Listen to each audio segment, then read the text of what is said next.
What up, what up, what up, what up, what up, YouTube? Welcome back to another major market breakdown. And I had to come on here and with the face cam today just to talk my ish a little bit. Let me go back and take a look at let's go over here and take a look at this is last week. This was about 5 days ago. Share this tab instead so you can see, as you can see right here, only 19 views, streamed 5 days ago, but it was a 4-hour stream, and it wasn't me just talking about much. I just kind of set the trade here just to let it be here, and this is what the majority of the screen time on the channel is nowadays is me just kind of leaving an entry up there for you guys to see and maybe work off of. But if you kind of let me switch back to this tab so you can actually see how those entries fully played out. I like doing the before and after so you can actually really see where the accuracy is after we dumped and hit this sell stop here. We did not pull back into any of that and just continue to trickle down. So this week coming up, I'm gonna be expecting a bit more of that. As you can see, my targets are down here on the downside. Now it's gonna seem like a bloodbath on the news.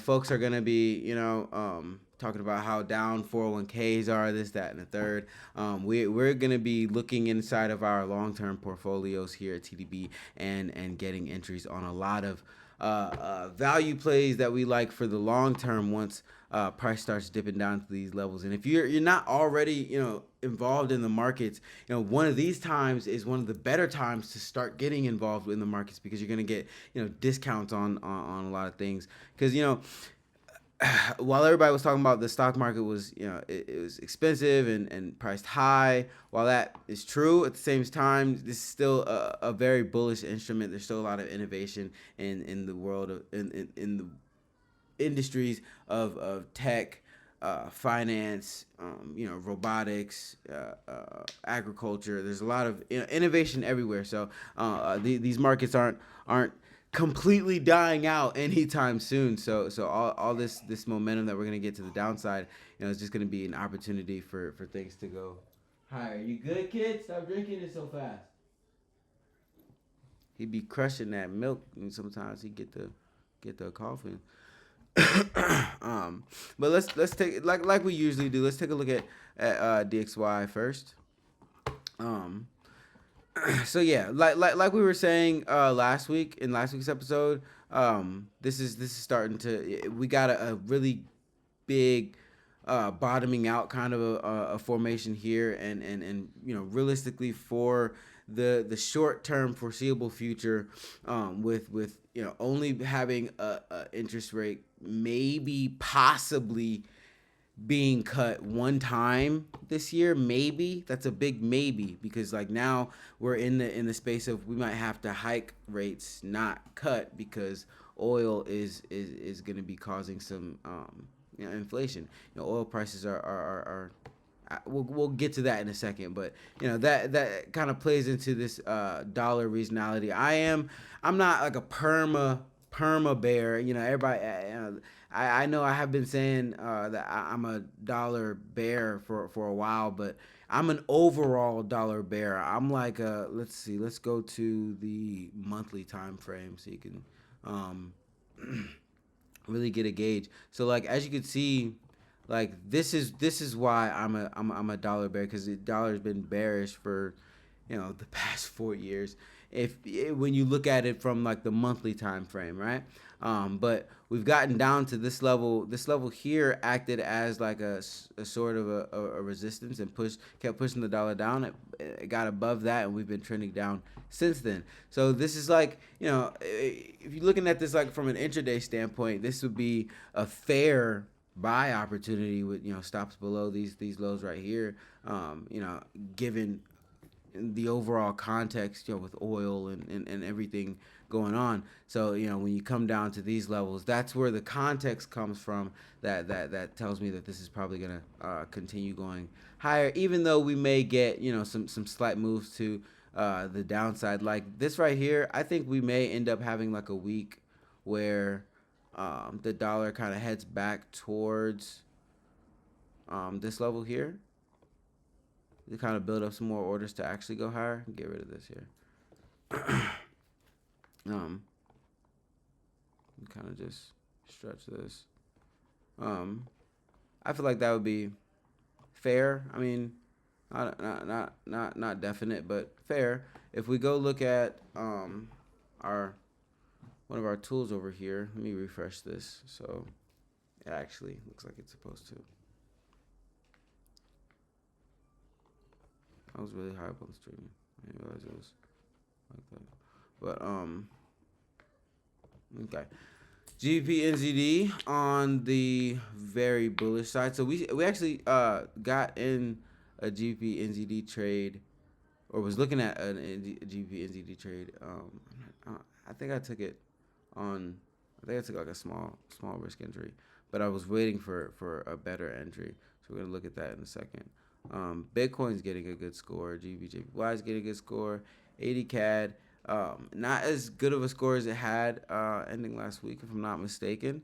So it's probably gonna start pulling back some more. And then on our bearish side, NZD USD, US 10-year Treasury, very bearish. Euro USD also very bearish. And as you guys know, if you guys been paying attention, we've been selling the heck out of NZD and Euro USD, and making some clean cheese. But with that being the case, but also me seeing a little bit of downside on the dollar, then I just wait. You know, we're just gonna wait. Let me show you exactly how we're gonna wait. Yeah. So yeah, I wanted this entry, but I ended up selling off of price, giving some stoppage right there. Let me move this. Okay, so in seeing what we were just talking about on the dollar, this entry may still be, decent, possible. not the most not the most likely. Just depending on how we open, I feel like we may end up opening like gapping lower off of, things are getting a little more tense in the Iran region. Um, Strait of Hormuz is still. I mean, there were talks about it, it being. Some folks can get through. Anybody dealing with the U.S. can't get through, but everybody's dealing with the U.S., so not many people can get through.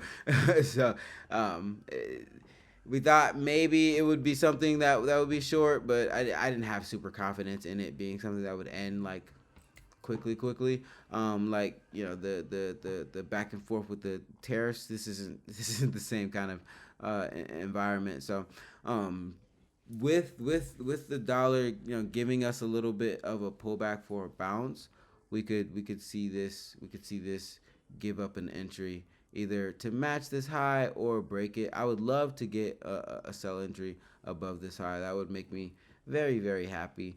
But we do know markets are probably gonna kind of it's more likely to gap down on open, because of this here gapping up. Um, so we're still in oil buys. I did take it off of this last little touch of this green line. I know on the live I didn't have it actually like on there, but I mean, like, you can see. This has been so clean. That's why I need folks to like just tap in, just stay tapped in with me. I promise you, we all gonna succeed. We may take L's here and there, but in the overall scheme of things, you know, just look at your screen, folks. Just look at your screen. And yeah, like I said, this is why I do this live on the daily basis, so like you guys can understand, like, it's not something that's super extra complicated. It just takes a little bit of paying attention to, and having the right community and mentors around you. Simple. Like, I've built tools and paid for extra tools to make sure that this community here at TDB and Sparrow Funding is able to succeed. And I don't know how many times I could say it. The boy is a sniper. That's all there is to it. But now moving on. Let me see about GPNZD. Because we were looking for. Yeah, I took a small buy, but I didn't get the pullback that I wanted. Um, it's still possible, but mm, like where this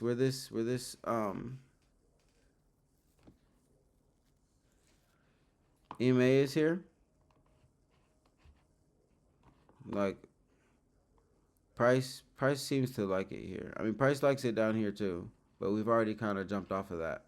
All right, so if we're gonna get a pullback, and that's probably like right where a 38 or gold, 30, right between 38 and gold. Yep. Yeah. Yeah, that's a decent entry. I'll let that. I have pending orders. I'm about to put pending orders. I don't think I have. I think I did put some. I think I put some pending orders down here just in case price wanted to just be wonky while I wasn't looking at it. But I'm about to put some pending orders when the market opens because I can't actually set the pending orders at the current moment. But in a few hours, I'm gonna set some pending orders in around this price point on my broker here. Of course, you guys are gonna trade safely because you guys know to use good risk management. You know you're not gonna over trade or over leverage or anything like that because this is not any financial advice or anything like that. So you guys are gonna be good. You guys are gonna be good to go for the week. Let me look at GU. Yeah, we were stopped out. We were stopped out in profit. And basically, the way I set it up is like if I get stopped out in profit, it basically takes out all of my entries. If I'm in drawdown with the entries, it kind of just nicks the trade while it's kind of just moving sideways because like I don't really want to be in it. So for me to really get back into let's get rid of this. For me to get back into GU, I would need price to break and close below here. So let me grab this. So yeah, and that break and close below this little area here, and then I would like to take it to the downside. I wouldn't even have to risk very much for that. That's how I'd like to play GU. Now, granted, what's more likely to happen is not this. We're probably going to get a pullback towards this level here and bounce off of it, in which case, oops, didn't mean to grab that. In which case, I'd definitely like to get this entry up here,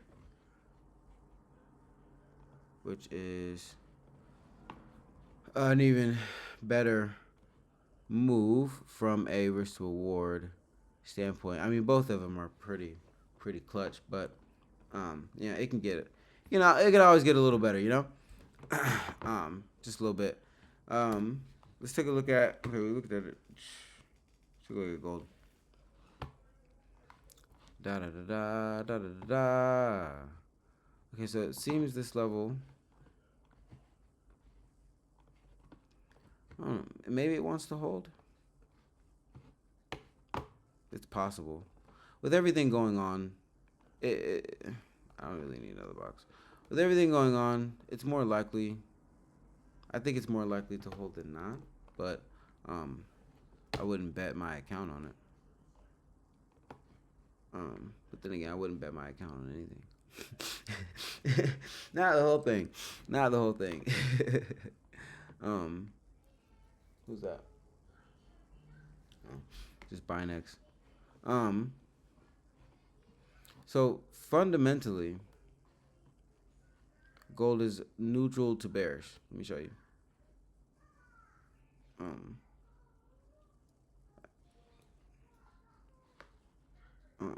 So I listen. At the end of last week, I said I wanted to test the resolve of the buyers in this market, and if I'm being honest, that also means testing the resolve of the whales, um, in this environment. And it's like price. If price gives me some stoppage, like we get like a bounce like right here, I may scalp a few little buys here and there. That's if I'm watching it. But I wouldn't trust this level to really hold us up. I don't think it um, doesn't have the fundament. Like gold loves fundamentals, and it doesn't have the catalyst right now. Oil has the catalyst right now, and I think that eventually that will start getting priced into gold. Yeah, just not right now. Not while the U.S. dollar is flying how it is. And whenever the U.S. dollar starts getting some stoppage, basically when everything cools off just a little bit, which is crazy because usually when things go bad, gold goes up, but this is a different kind of go bad, so gold's been going down.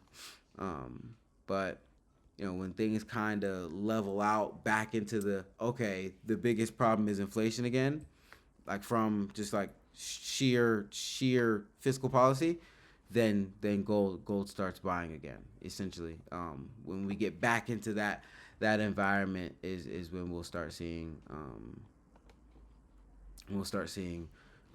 gold probably start trickling up. Now, I mean, listen, gold taps this, flies high, you know, I won't be mad that I missed it. You know what I'm saying? But I definitely, if I do scalp this level, I promise, price pushes 70, 80 pips, I'm out. That is not very much, guys. You feel me? Like, do not, listen, y'all don't trust this level to hold. And I'm not saying, like, listen, if you want to take the risk, take the risk. You got the money, take the risk, take the risk. But, my fair warning, I do not believe in this level here holding. Now, this down here, this 43.0-ish, I like that. I love that. And I think there's a lot of people with a lot more money than me that like it too. So if you're going to try to hold anything, I wouldn't try to start holding any buys until we get down to this level here. All right.